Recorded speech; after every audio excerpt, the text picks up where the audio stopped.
నమస్కారం ఘంటారావానికి స్వాగతం ముందుగా ప్రధానాంశాలు ప్రగతి భవన్ లో మారుమోగిన జై భారత్ నినాదం మూడో కూటమి తప్పదని కేసీఆర్ స్పష్టమైన సందేశం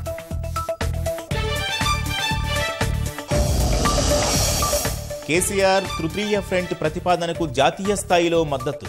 దేశం నలుమూలల నుంచి వివిధ పార్టీల నేతలు సంపూర్ణ సంఘీభావం కాంగ్రెస్ భాజపా వైఫల్యం వల్లే దేశానికి గడ్డు పరిస్థితి పేరుకే ఫెడరల్ సమాఖ్య స్ఫూర్తి ఎక్కడుందని సీఎం సూటి ప్రశ్న రాష్ట్రాల్లోని గ్రామాలతో కేంద్రానికి ఏం పని జనాభా ప్రాతిపదికన రిజర్వేషన్లకు ముఖ్యమంత్రి డిమాండ్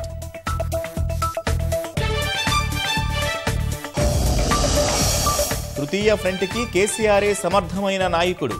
తెలంగాణ తరహా విజయాన్ని సాధిస్తారని పవన్ ధీమా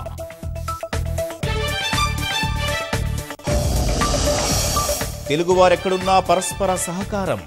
బయ్యారం ముక్కు సాధనకు సహకరిస్తామని పవన్ ప్రకటన